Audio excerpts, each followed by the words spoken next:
La telaraña. Explorando los vínculos entre el arte y la ciencia.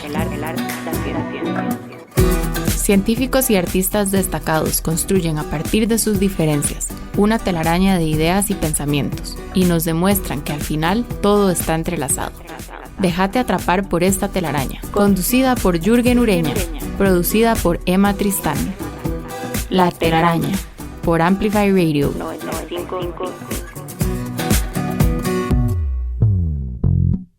Buenos días, mi nombre es Jürgen Ureña y les doy la bienvenida a un episodio más de La Telaraña, el programa de conversaciones con científicos y artistas que se emite cada lunes a las 7 de la mañana acá en Amplify Radio. El título de nuestro programa de hoy, La yuca ancestral, hace referencia a ese arbusto de origen amazónico cuyas raíces apreciamos, especialmente por su alto valor alimenticio. El título de nuestro programa de hoy además hace referencia a los datos arqueológicos que indican que la yuca fue uno de los primeros cultivos domesticados del continente americano hace alrededor de 5.000 años. Hoy la yuca es el cuarto producto básico más importante en la dieta alimentaria del mundo, después del arroz, el trigo y el maíz. Y para conversar sobre la importancia de la yuca en algunos pueblos precolombinos y contemporáneos de América Latina, conversaremos hoy con la arqueóloga Priscila Molina y el chef Pablo Bonilla. Muchas gracias, Priscila, y muchas gracias, Pablo, por acompañarnos esta mañana. Bienvenidos. Gracias. Muchas gracias. Gracias por la invitación. Comencemos con las presentaciones, si les parece. Y les cuento que Priscila Molina es licenciada en antropología con énfasis en arqueología de la Universidad de Costa Rica. Actualmente cursa la maestría académica en historia de esa universidad con un tema de investigación centrado en el papel de los artesanos y la producción artesanal en Costa Rica en el siglo XIX. Actualmente es la curadora e investigadora del área de arqueología de los museos del Banco Central de Costa Rica.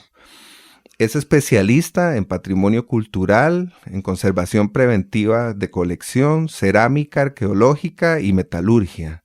Ha laborado en proyectos relacionados con la difusión del patrimonio, museos y turismo cultural y en investigaciones relacionadas con el simbolismo en objetos, zooarqueología, arte rupestre en la cordillera de Guanacaste, música precolombina, estrategias alimentarias y alimentos y patrimonio material e inmaterial indígena. Es autora y coautora de múltiples libros y publicaciones, entre las que puede destacarse precisamente el catálogo, diría yo, el hermoso y valioso catálogo de la exposición Semilla, Fuego y Raíz. Esta exposición está abierta al público en este momento y puede visitarse en los museos del Banco Central hasta junio de 2023. Priscila, bienvenida otra vez. Muchas gracias por la invitación, Jürgen. Con mucho gusto, es un placer tenerlos por acá. Creo que para comenzar sería interesante que nos contaras un poco sobre esta exposición, sobre Semilla, Fuego y Raíz, y sobre el lugar que se le dedica a la yuca en esta exposición. Bueno, la exhibición se abrió recientemente, en junio de este año, y es parte de un proceso largo de investigación que incluye diferentes participantes, entre ellos, pues por supuesto, Pablo con el restaurante Sicua estuvo colaborándonos en todo este proceso de aporte a la relación que tuvieron los alimentos en la época precolombina con el desarrollo de la alimentación de los pueblos indígenas actuales. Uh-huh. La exhibición lo que trata es un poco de acercarnos a cuáles fueron estas estrategias alimentarias, la importancia de todos los alimentos dentro de la dieta precolombina y cuáles eran los artefactos que en términos arqueológicos hemos encontrado a lo largo de las investigaciones que tienen relación con la vida diaria o el procesamiento de alimentos. Y por supuesto, entre algunos de estos herramientas o artefactos que encontramos están los de procesamiento de la yuca, que tiene siempre un papel muy importante a la par de otros alimentos como el maíz, el cacao, etcétera, que se han encontrado registros arqueológicos a lo largo del territorio de América Central y sobre todo en Costa Rica. Uh-huh. ¿Y qué tantos artefactos se han encontrado o en qué medida es posible reconstruir, digamos, estos procesos relacionados con la yuca en este momento? ¿Qué tan exitoso es ese intento o esa aspiración arqueológica? Bueno, lamentablemente para la yuca no tenemos muchos datos en este momento, no existen registros de sitios arqueológicos en sitio, pero esto se debe a múltiples factores. Uno de ellos es que muchas veces los arqueólogos en las investigaciones no le dan mucha importancia al rescate o las técnicas o metodologías que tienen que ver con encontrar semillas o ver pues algún tipo de alimento que están en los carbones, etcétera, ¿verdad? Sí, se recogen por supuesto muestras de carbón y otras cuestiones, pero a veces no se hacen los análisis. Todo depende del enfoque del arqueólogo. Más recientemente se le ha dado más importancia a recolectar estas muestras, entonces lamentablemente se ha perdido mucha información. Otra es la falta de hallazgos en general, ¿verdad? Por supuesto que todo depende de cuáles son las investigaciones que se han desarrollado a lo largo de la historia y si estas han permitido poder encontrar hallazgos. Pero en términos arqueológicos de la yuca solamente tenemos registro de unas pequeñas piedritas que posiblemente se colocaron sobre una tabla en forma ordenada, que se utilizaron para preparar yuca, que es lo que le llamamos también budar, que bueno, también hay otro tipo de artefacto, cerámica, ¿verdad?, que se pudo haber contenido el puré, etcétera, después de procesar la yuca de la variedad amarga, que después podemos conversar un poquito sobre estas técnicas. Claro. Y bueno, esto se ha relacionado mucho con procesos de Suramérica. De hecho, podemos decir que la yuca se movilizó, o su origen es en Suramérica y luego se movilizó hacia América Central y ahí vamos estableciendo relaciones, aparte de una pieza que está en la colección del Museo Nacional de Costa Rica, que es una figurilla de un tipo cerámico que le llamamos figurilla Santa Clara, que ya es del periodo más antiguo, como del 300 antes de Cristo al 300 después de Cristo, en donde el personaje está sentado sobre un tipo de metate y tiene en las manos pues este tipo de tabla con las piedritas procesando esta yuca. De ahí pues lamentablemente no tenemos más referencias, pero las crónicas coloniales y por supuesto lo que se ha desarrollado en los pueblos indígenas hasta el momento nos ayuda a corroborar que la yuca ha sido un alimento que desde la época precolombina fue muy importante y se continuó procesando. Uh-huh. Esta tablita solo, no quiero concentrarme demasiado en Priscila para pasarle la palabra a Pablo y conversar, pero creo que tal vez es importante entender, esta tablita con estas piedritas cumplirían la función de un rallador contemporáneo. Exactamente. ¿No? Uh-huh. Es un rallador para procesar la yuca. Exacto. Y el registro de otras zonas también tiene estos tipos de ralladores, por supuesto. Por eso es que sabemos que este uso es específicamente para la yuca y se encontró en el sur de Costa Rica, en un sitio que se llama Curré. Entonces tiene mucha relación justamente también a este origen en el sur y movilizándose hacia el sur de Costa Rica y por supuesto relaciones migratorias y de contactos entre el sur de Costa Rica, lo que llamamos hoy Costa Rica, porque por supuesto claro, en la época precolombina no existían límites políticos de este tipo, y con otras regiones o otras culturas de Colombia, por ejemplo, que también hay artefactos que nos relacionan con los grupos culturales en diferentes épocas. Perfecto, muy bien. Y bueno, sobre yuca y ralladores también sabe mucho Pablo, por supuesto. Aquí tenemos... Eso es lo mío. Aquí, exactamente, por eso te presento y comenzamos con vos también la conversación. Pablo Bonilla es un chef costarricense que ha investigado durante más de 9 años la cocina tradicional de nuestro país. Ha sido chef y propietario de restaurantes como Francisca y Tomillo, con propuestas basadas en sus investigaciones, y además es consultor en proyectos hoteleros internacionales, chef invitado por restaurantes en América y Europa, y charlista en proyectos con la Organización de las Naciones Unidas para la Investigación y la Agricultura, mejor conocida como la FAO. Ha visitado los pueblos originarios de la mano de un proyecto musical interesantísimo llamado Gironday, y ha aprendido mediante esas o a través de esas visitas sus técnicas e ingredientes alimenticios. Actualmente es chef y propietario del restaurante Sicua, que está ubicado en Barrio Los Yoses y que utiliza insumos locales centroamericanos en su oferta gastronómica. y ofrece un menú inspirado en estas comunidades. En 2020, Sicua fue incluido entre los mejores restaurantes en la selección El Espíritu de América Latina de los 50 Best. Muchas felicitaciones, Pablo, gracias. Y muchas gracias por estar aquí con nosotros. Gracias, no, a vos por la invitación y a Priscila también. Bienvenido otra vez, y creo que sí, podemos hablar de la yuca inicialmente tal vez de manera amplia, pensando en lo versátil que es desde el punto de vista gastronómico la yuca. Sí, normalmente vemos como estos procesos de la yuca muy lejanos de Centroamérica, ¿verdad? Como decía Pri ahora, como que en esos momentos no existían obviamente toda la situación política y no estábamos divididos en países. Pero cómo se comunicaban todos estos pueblos, ¿verdad? Y cómo la yuca desde el sur era tan básica como el maíz desde el norte, ¿verdad? Y cómo Costa Rica pues, convergía entre todo esto, ¿verdad? Yo cuando inicié mis investigaciones hace 10 años sobre todos estos temas de pueblos originarios, yo siempre pensaba que como un territorio tan específico como Costa Rica y tan pequeño en donde exactamente se unía todo esto, no tenía cuestiones tal vez llamativas o interesantes para mí como cocinero, ¿verdad?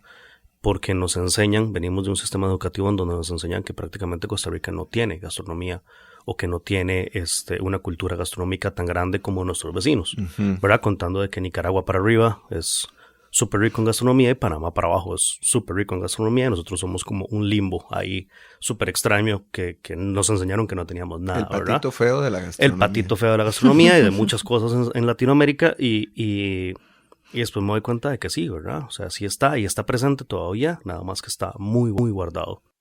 Y hace un ratito hablábamos sobre estos ralladores precolombinos y creo que sería interesante en la medida de lo posible conocer la forma en la que han cambiado estas herramientas, ¿no? ¿Qué sabemos? Que ya nos dijo Priscila que conocemos realmente, que sabemos poco sobre estas herramientas y en qué medida han cambiado. Bueno, te comento que la aparición de este tipo de artefactos está asociada a la yuca de la variedad Marga. Hay dos tipos principales de yuca que se utilizaron en Centroamérica, en Latinoamérica, pues, que es la yuca dulce y la yuca de la variedad amarga. La amarga tenía un proceso diferente porque había que retirar el cianuro que tiene la yuca, que es tóxico. En la época precolombina este es el que se ha registrado, la yuca de la variedad amarga. Y justamente estos ralladores era para hacer este proceso. Se rallaba la yuca, se lavaba, se ponía a cocer, ¿verdad? Para eliminar el cianuro.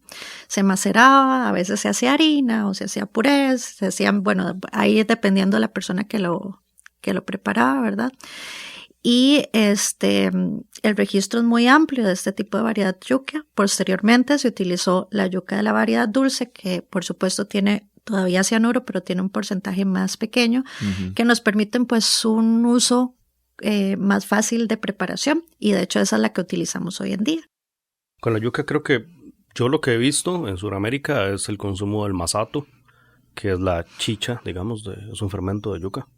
Sí se toma en cuestiones muy, muy específicas. En algunos pueblos, en otros lo toman pues, casi que todos los días, ¿verdad? Recientemente estuve en el Amazonas, en la Amazonía peruana, y estuvimos en un pueblo, en Tarapoto, en donde sí se toma solamente para visitas o para festividades, y estuvimos tomando masato. Y todavía guardan la tradición de que solamente como para estas fiestas, ¿verdad? Pero sí, aún se guarda muchísimo esto. Y sobre todo el casabe, desde la época precolombina el registro, sí, y también en los pueblos indígenas a lo largo de Sudamérica y Centroamérica. Sí. Creo que vamos a hacer una pausa en este momento y después regresamos para seguir conversando sobre la yuca. Ya venimos. La telaraña en Amplify Radio 95.5. Vínculo y tejido, arte, ciencia, trampa. Los hilos que conectan la vida de nuestros invitados construyen la telaraña. En Amplify Radio 95.5. Hola, estamos en la telaraña conversando con el chef Pablo Bonilla y la arqueóloga Priscila Molina en un programa que hemos titulado La Yuca Ancestral y que justamente hace referencia a este alimento que tenemos entre nosotros desde hace miles de años y que representa muchísimas cosas para nuestras sociedades. Le solicitamos a Priscila, como hacemos habitualmente con nuestros invitados, que nos sugiriera una canción y nos propuso escuchar Caribbean Food de Kawe Calypso. Así que vamos a escuchar este calipso, probablemente algunos van a bailar también y al regreso lo comentamos.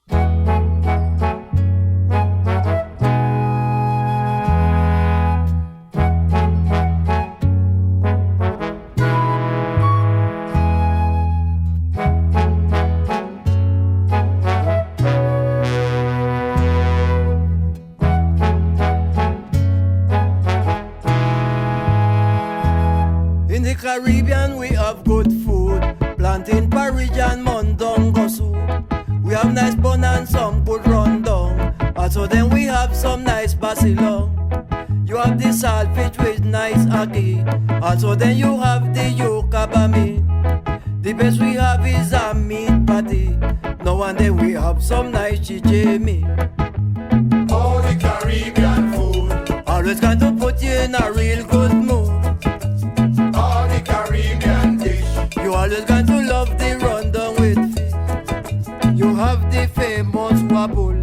It make you strong like a 5-foot bull. Then you have the cow food. It make you jump and prance like a real Rambo. All the Caribbean food always going to put you in a real good mood. All the Caribbean dish. You always going to love the rundown with fish. I always love to eat rice and bean. My granny used to cook it with Congo bean. Salad, chicken or fish. So then we always want to have a next dish. All the Caribbean food always going to put you in a real good mood. All the Caribbean dish. You always going to love the rundown with fish.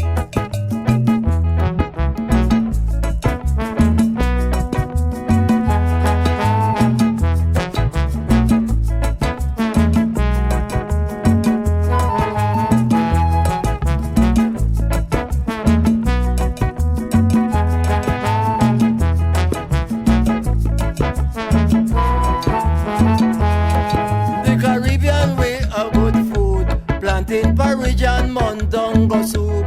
We have nice bun and some good rundown. Also then we have some nice basilong. You have the saltfish with nice ackee. Also then you have the yuca bami. The best we have is a meat patty. Now and then we have some nice chichimi.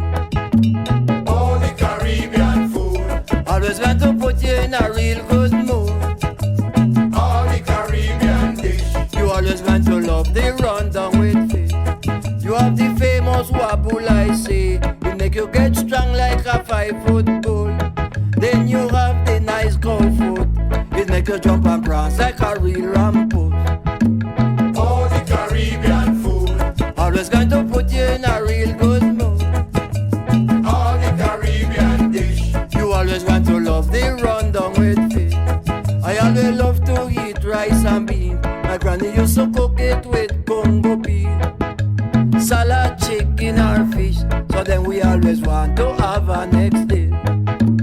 All the Caribbean food always going to put you in a real good mood. All the Caribbean dish. You always going to love the rundown with fish. All the Caribbean food always going to put you in a real good mood. All the Caribbean dish. Always going to love the rundown with fish.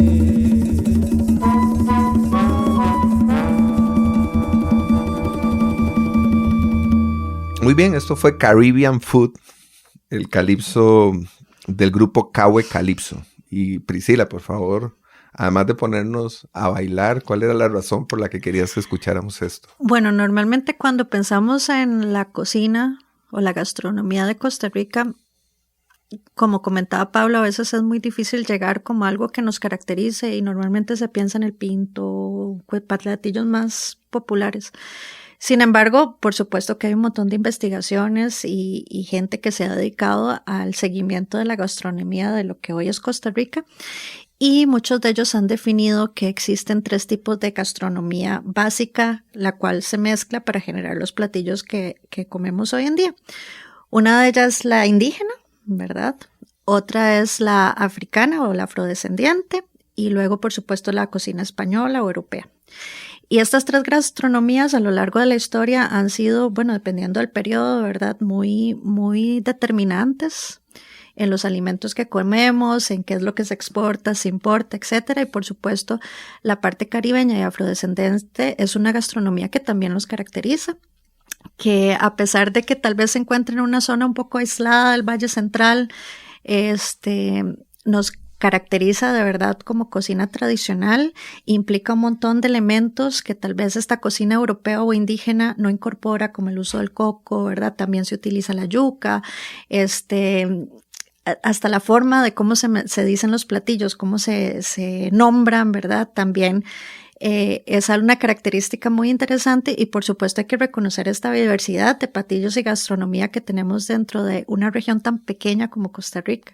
Y por eso fue también importante en la selección de esta canción y poder pues dar a entender que nuestra gastronomía es más amplia a veces de lo que pensamos y que todas estas relaciones a lo largo de la historia han sido muy importantes y muy interesantes para poder conocerla y saber por qué es que de pronto en nuestras cocinas tenemos ciertos ingredientes.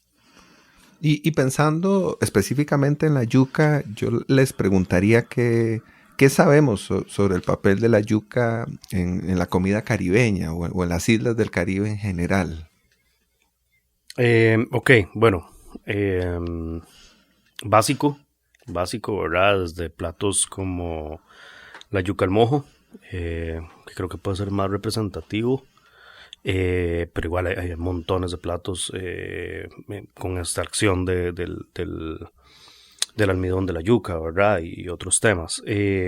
Perdón, tal vez para quienes no están familiarizados con la yuca al mojo, que a mí se me hace la boca agua solo de oírlo, pero sí, para quienes no la conocen, okay, y aprovechando que tenemos aquí al chef. Bueno, en Cuba es muy común, en algunas otras islas también, pero yo creo que siempre lo relacionamos mucho con Cuba.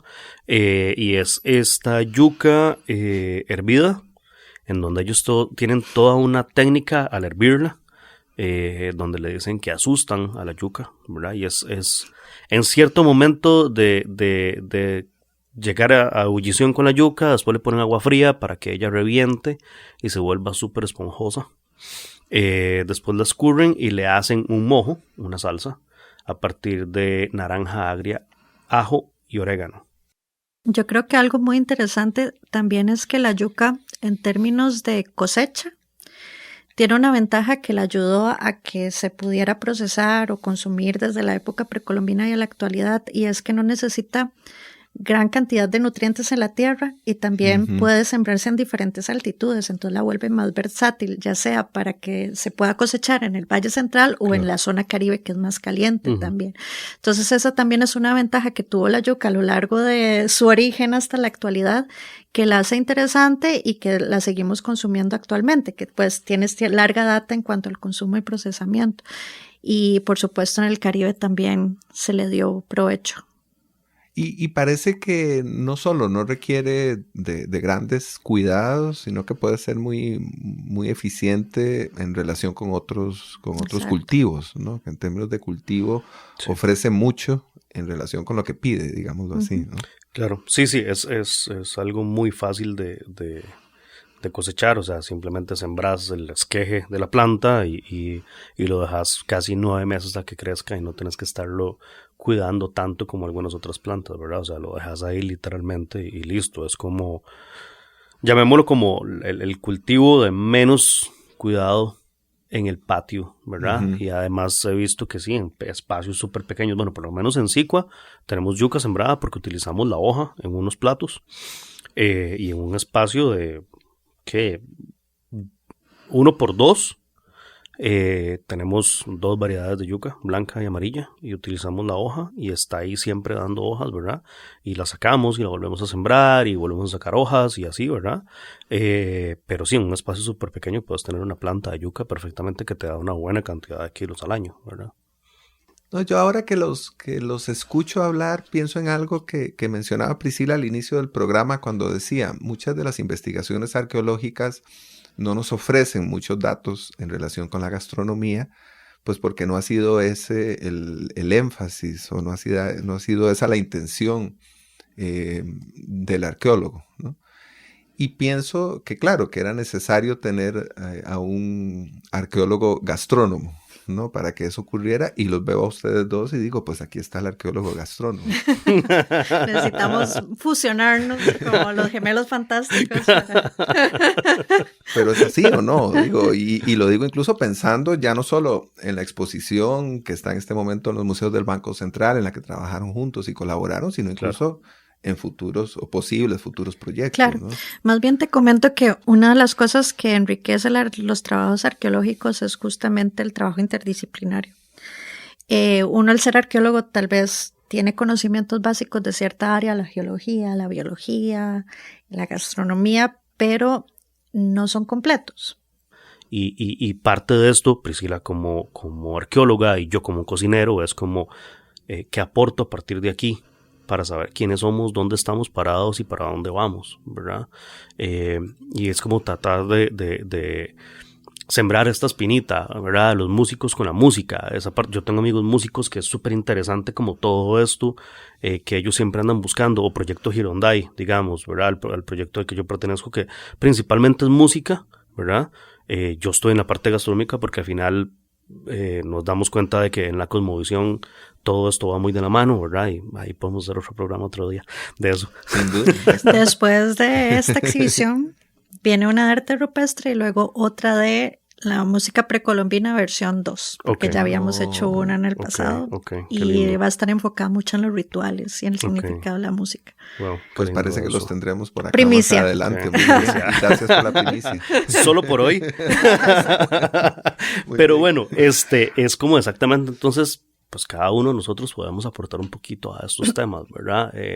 A veces viajamos a países y decimos como, wow, qué lindo en este país, cómo la gente habla de su cultura y cómo la gente se empapa de esto. ¿Por qué no copiar las cosas buenas de ciertos países y decir, ok, sintamos orgullo de nosotros y saber quiénes somos en realidad, y a partir de aquí, qué sale y para dónde vamos, ¿verdad? Muy bien. Bueno, yo creo que con esa idea podemos quedarnos para cerrar este bloque, con la idea de que existen muchas Costa Ricas y existe en nosotros la responsabilidad de conocerlas, de conocer a esas Costa Ricas para conocernos, ¿no? Creo que esa idea realmente es importante. Claro. Nos quedamos por acá, ya regresamos. La telaraña en Amplify Radio. La telaraña. Científicos, artistas, humanos, descubriendo lo que nos separa, lo que nos une. La telaraña en Amplify Radio 95.5. Hola, estamos en La Telaraña conversando con la arqueóloga Priscila Molina y el chef Pablo Bonilla sobre la yuca. Hace algunos minutos escuchamos el calipso Caribbean Food por sugerencia de Priscila y ahora Pablo nos propone escuchar la brasileña masa de mandioca del grupo Mastruz con Leche. Vamos a escucharla y al regreso la comentamos. Maria tá peneirando, goma e massa de mandioca. Maria tá peneirando, goma e massa de mandioca. Quem se casa com Maria só vai comer tapioca. Tapioca, tapioca, tapioca, tapioca. Segura Mastruz com Leite. Maria tá peneirando, goma e massa de mandioca. Maria tá peneirando, goma e massa de mandioca. Quem se casa com Maria só vai comer tapioca.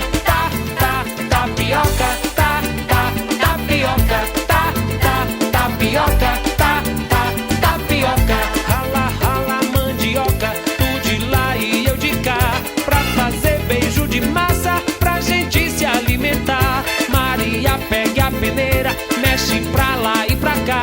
O peneirado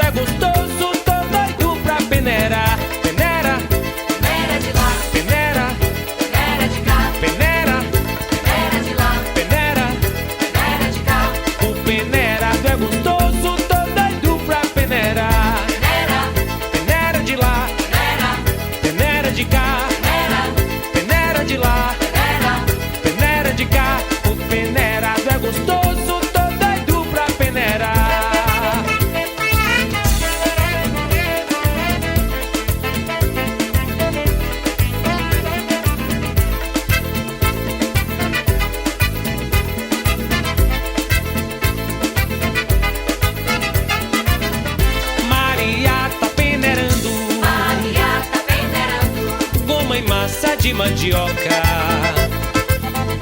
Maria tá peneirando, goma e massa de mandioca. Quem se casar com Maria só vai comer tapioca. Tapioca, tapioca, tapioca, tapioca. Rala, rala, mandioca, tu de lá e eu de cá, pra fazer beijo de massa, pra gente se alimentar. Maria pega a peneira, mexe pra lá e pra cá. O peneirado é gostoso, tô doido pra peneirar. Peneira, Peneira de lá, peneira, peneira de cá, peneira, peneira de lá, peneira. peneira de cá, O peneirado é gostoso, tô doido pra peneirar. peneira, Peneira de lá, peneira, peneira de cá, peneira, peneira de lá, peneira. peneira de cá. O peneirado é gostoso, tô doido pra peneirar. Peneira, peneira. Muy bien, esto fue masa de mandioca, propuesta por Pablo. Contanos, por favor, Pablo, por qué quisiste ponernos a bailar también, me parece igual que Priscila, al proponer esta canción. Estuvo movida, ¿verdad? ¿Verdad? Sí, muy sí, bien, sí, estuvo pero muy movida. bien. No es un una género queja. que escuche mucho, la verdad, pero bueno, creo que puede, cuando la escuché, creo que puede abrir como el siguiente tema. Entonces la canción es como traer un poquito el recuerdo sobre el Amazonas, como traer un poquito de esta zona en específica que ya vimos que llegó hasta acá. en Claro, algún el origen momento, de la yuca. ¿verdad? El es origen de la Amazonas, yuca. claro. Exactamente el origen de la yuca. A eso quería llegar, ¿verdad? Como para mí, como cocinero, es importantísimo darme cuenta de que todas estas técnicas, las cuales admiro, las cuales siempre pensé como qué lindo todos esos procesos y lo que está alrededor de esos procesos socialmente, ¿verdad? Que estuvieron hasta acá. Claro. Que las hemos tenido aquí, ¿verdad? Entonces, el tucupí es, digamos, que lo mismo que representa la salsa de soya para los asiáticos Ujú. en el Amazonas. Es esta salsa oscura, fuerte, que algunos pueblos le ponen chile y que se vuelve una salsa súper básica para acompañar muchos platos.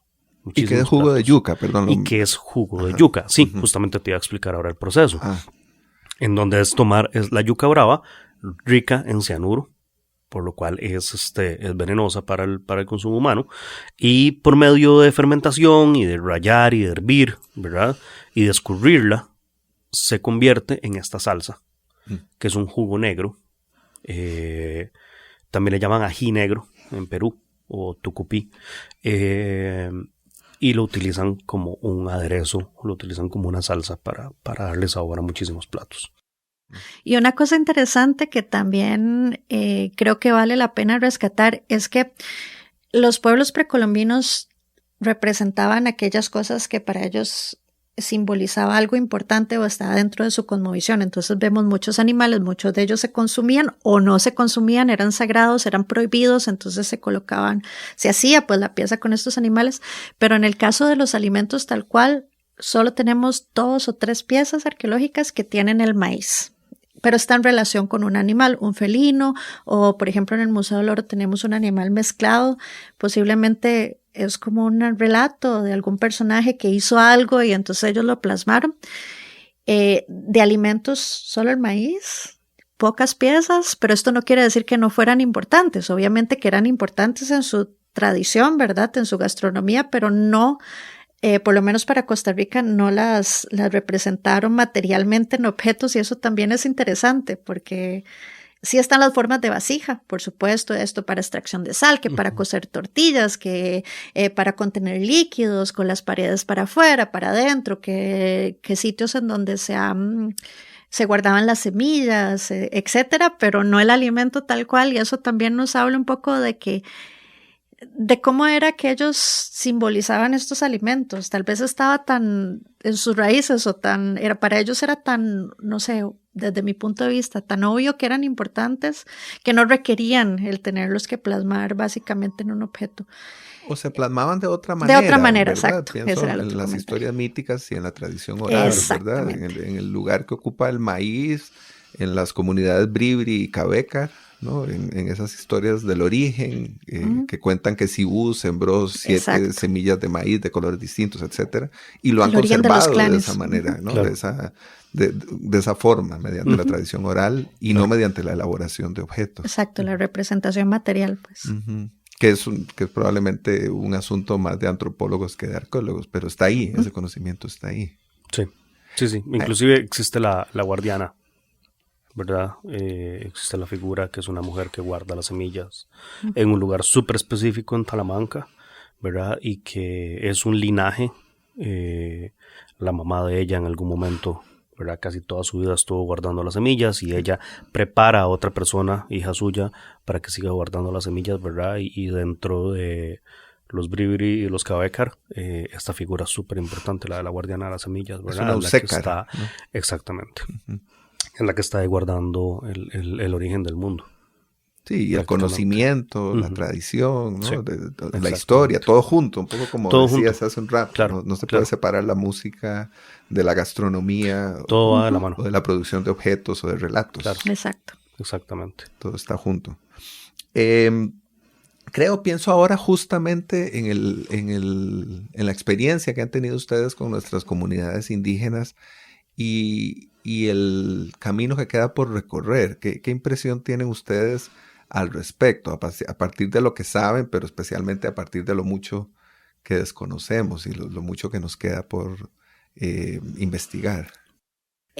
Primero que todo, a mí, uno tal vez por ser arqueólogo tiene muy claro de pronto ciertas relaciones o ciertos procesos que de hecho cuando me ha tocado trabajar con otras personas, como en este caso Pablo, me he dado cuenta que no está dentro de nuestros conocimientos que deberían ser básicos de pronto, ¿verdad? Nosotros desde pequeños deberíamos de tener un sistema educativo que nos ayuda o que no ayudar tal vez es la palabra, que nos fomenta el poder conocer más sobre la tradición, sobre todo la gastronómica, ¿verdad?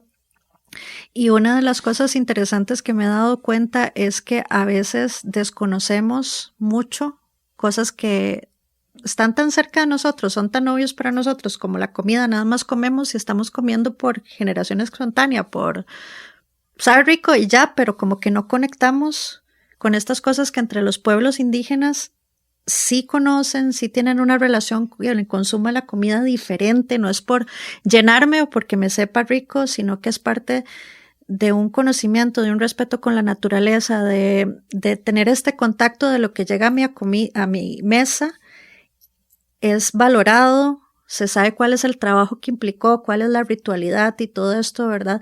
Que es algo que a uno lo sorprende mucho cuando va a pueblos indígenas que lo acoge, el conocer esta relación que se tiene con la naturaleza, con los alimentos, con el consumo, este respeto, ¿verdad?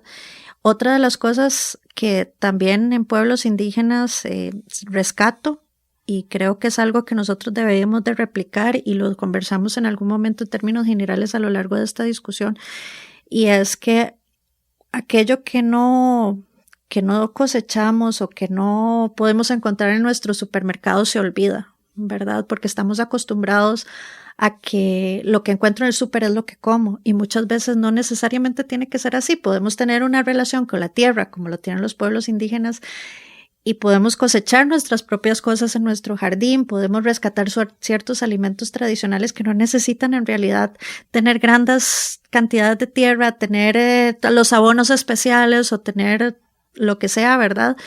Porque ya la tierra nos lo provee y eso es algo que en los pueblos indígenas en realidad hay mucha conciencia de esto. En cada jardincito ellos tienen su cosecha de frijoles, de maíz, etcétera, ¿verdad?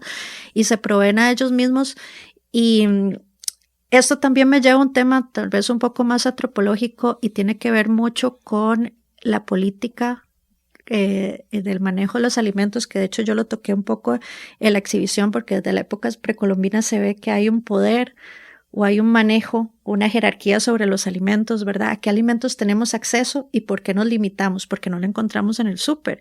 Y eso también tiene que ver mucho con el acceso a la alimentación, ¿verdad? Que, bueno, a veces se habla de estas estadísticas que yo veo a cada rato en cuántos países tienen acceso a la alimentación, quienes están en hambruna o no. Muchas veces no tiene que ver con el acceso a la tierra, simplemente no la explotan, ¿verdad? Otras veces sí tiene que ver con el acceso a la tierra y esto es lo que les prevé estar en estas estadísticas de hambruna, ¿verdad? Pero no puede ver los pueblos indígenas actualmente que ellos tienen una calidad de vida muy buena.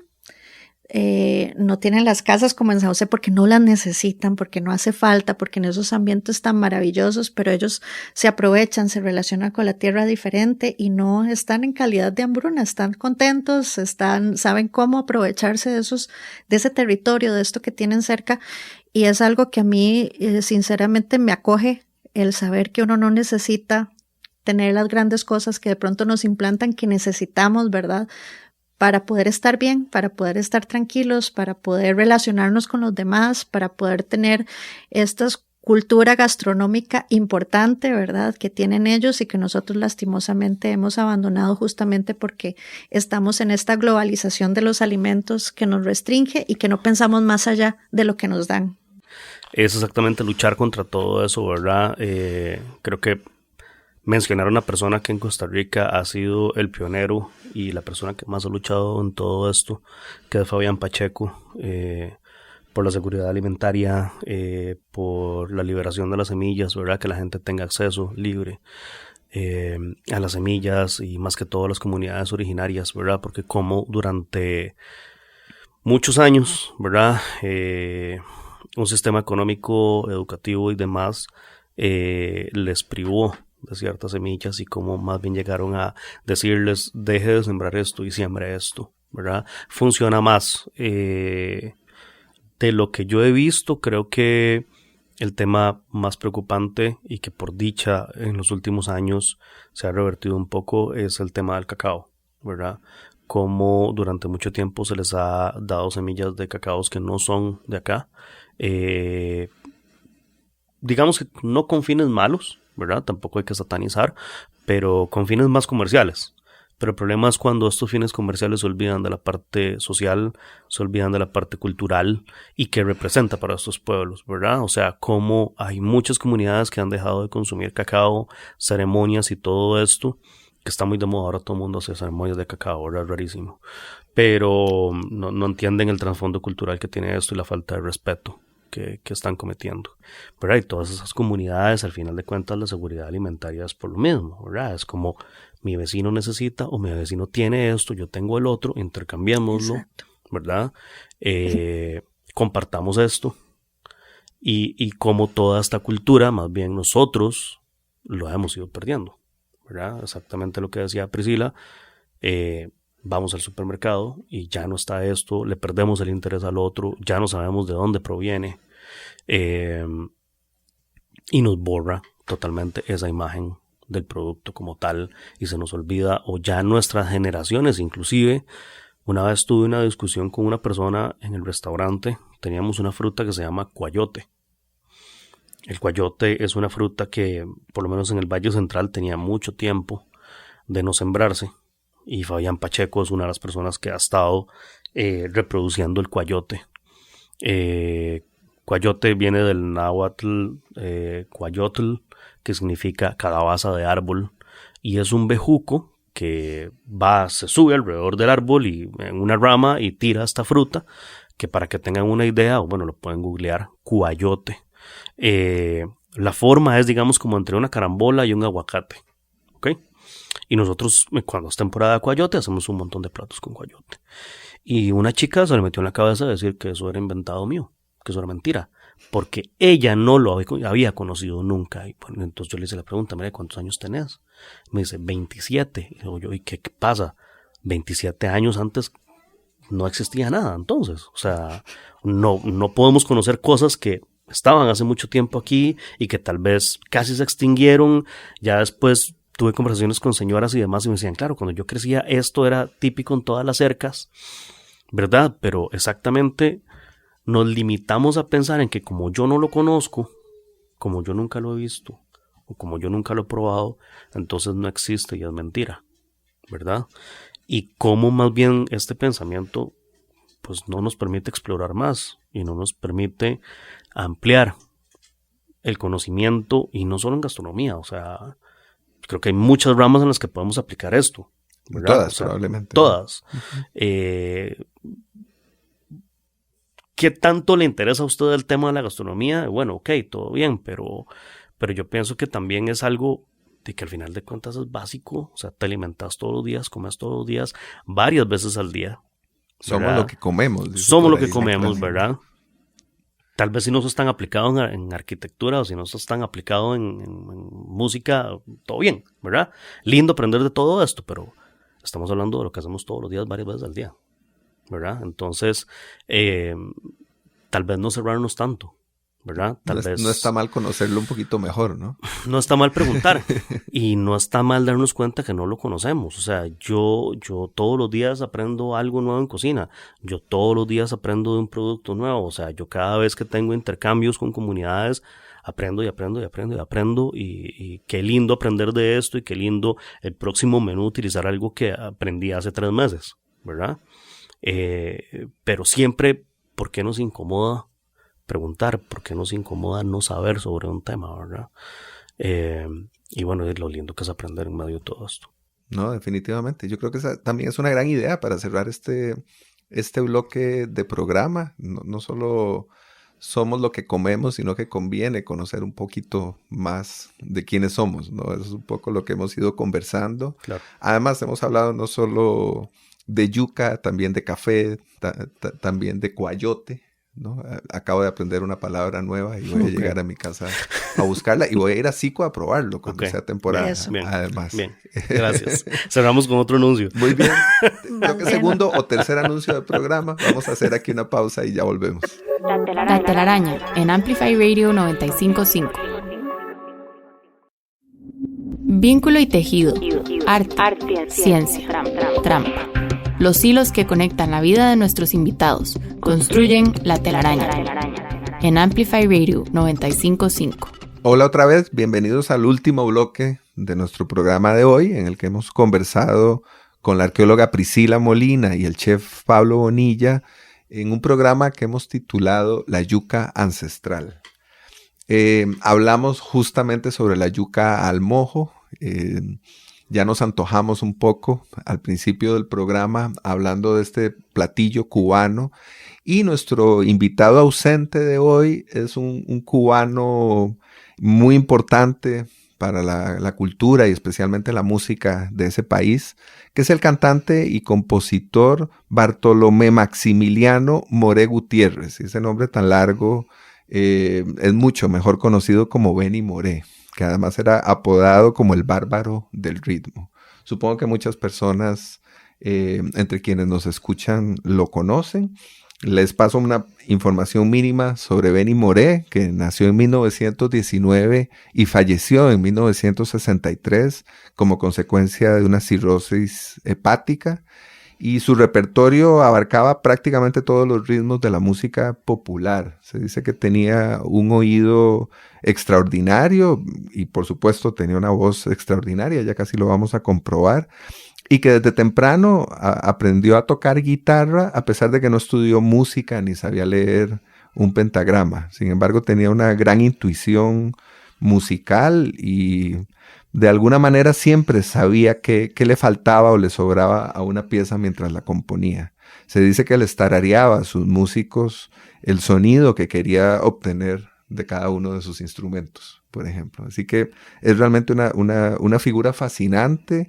Y en relación justamente con nuestro tema de hoy, la yuca, les propongo que escuchemos una canción titulada El Bobo de la Yuca. Vamos a escuchar este tema en la voz inconfundible del gran Benny Moré y al regreso la comentamos.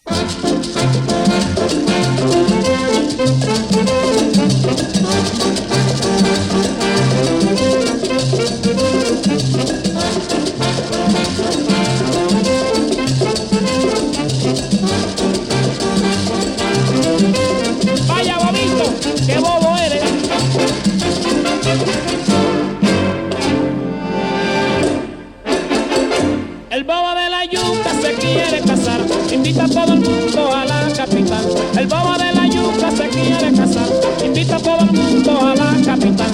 Va a pasar su luna de miel, comiendo trapo, comiendo papel. Y va a pasar su luna de miel, comiendo trapo, comiendo papel.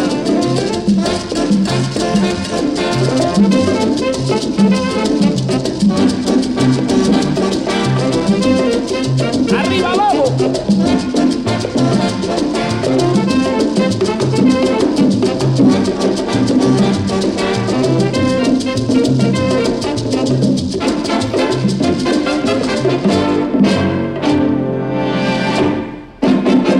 El bobo de la yuca se quiere casar, invita a todo el mundo a la capital. El bobo de la yuca se quiere casar, invita a todo el mundo a la capital. Va a pasar su luna de miel, comiendo trapo, comiendo papel. Y va a pasar su luna de miel, comiendo trapo, comiendo papel.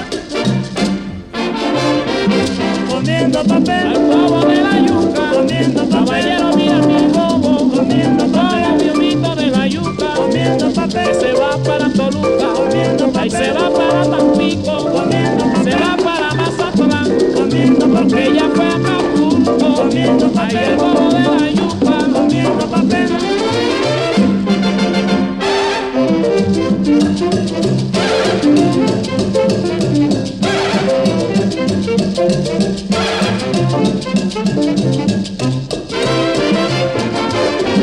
Comiendo papel. Bobo de la yuca, comiendo papel. Bobo, mira mi bobo, mira que bobo, pero que bobo mi bobo, comiendo papel. Se va para Acapulco, comiendo papel.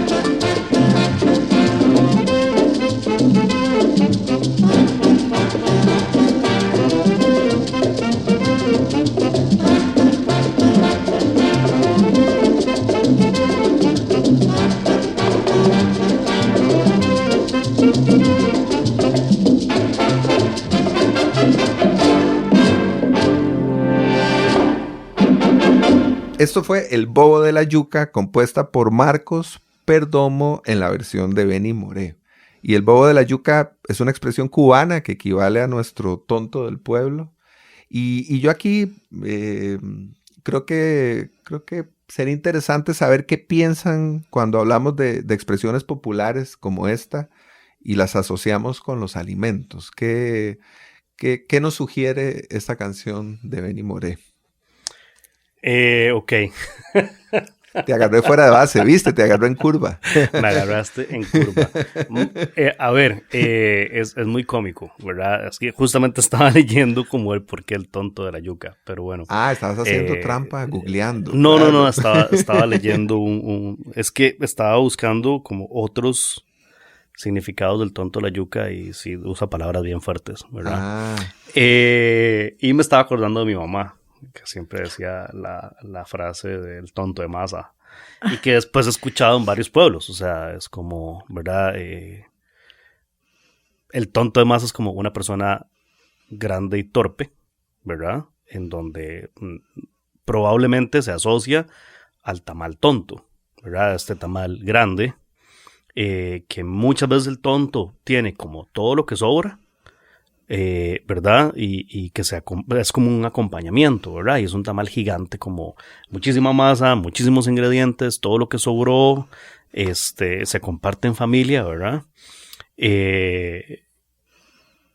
Al final no sé por qué al tamal tonto le dirán tonto, en realidad, ¿verdad? O sea, no sé cuál relación hay, pero sí he escuchado mucho la frase del tonto de masa, ¿verdad? Que es esta persona grandota y torpe, ¿verdad? Y pues me estaba riendo. Justamente cuando dijiste, me estaba riendo acordando mi mamá, que usa mucho el término tonto de masa. Y probablemente esa asociación del tonto se hace justamente por el tamaño de ese tamal, ¿verdad? Probable. Una asociación directa entre Grandote. personas grandotas, Tontón. corpulentas, digamos. Sí. ¿no? Sí.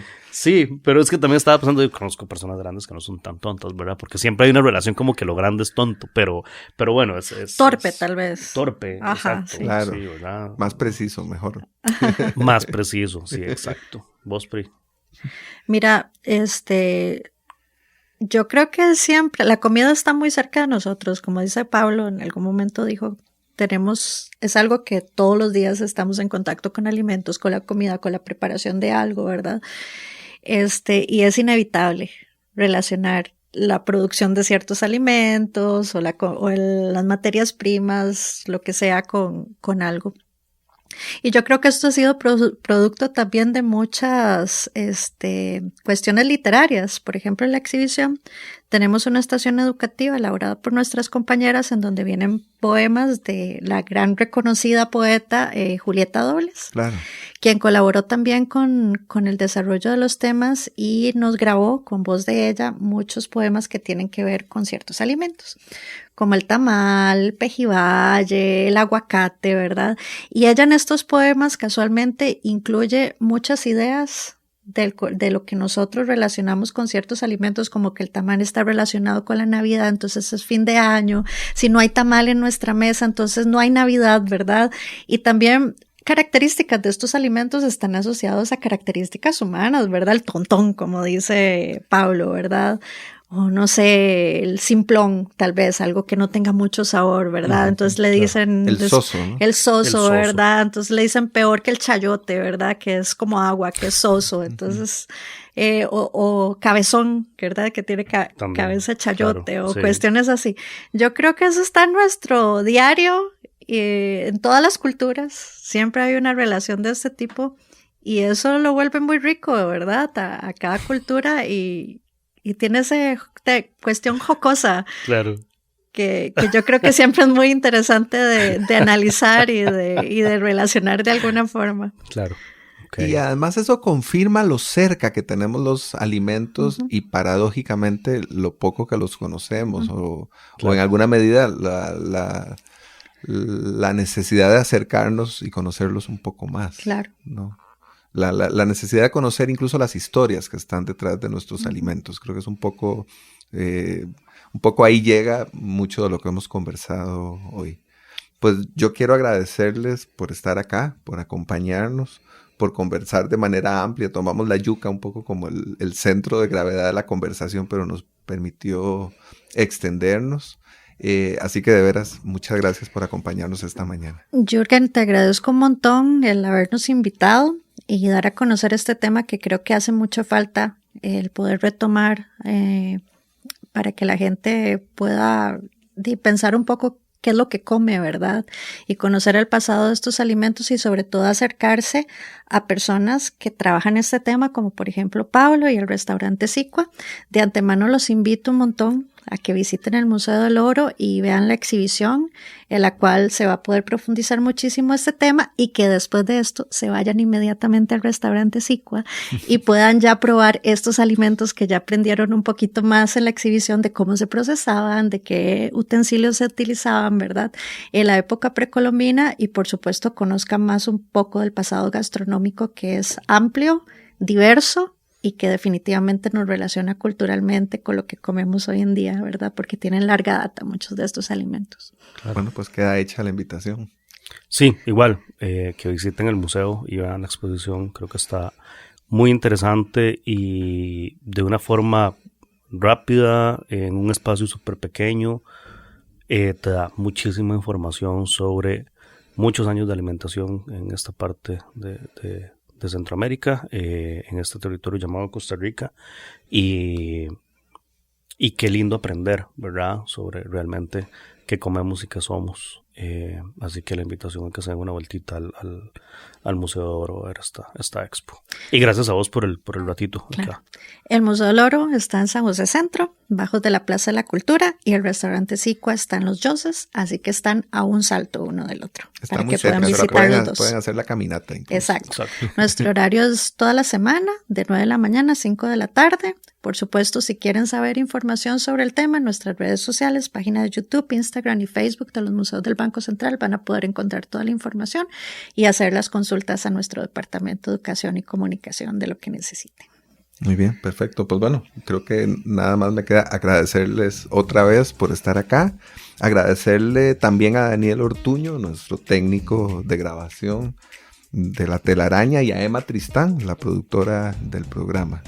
Mi nombre es Jürgen Ureña y los espero el próximo lunes a las 7 de la mañana en otro programa o en otro episodio de La Telaraña, este programa de conversaciones con científicos y artistas que se emite en el 95.5 FM de Amplify Radio.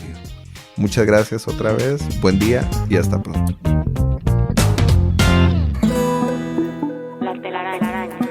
Explorando los vínculos entre el arte y la ciencia. Conducida por Jürgen Ureña. Déjate atrapar el próximo lunes a las 7 de la mañana por La Telaraña. En Amplify Radio 95.5.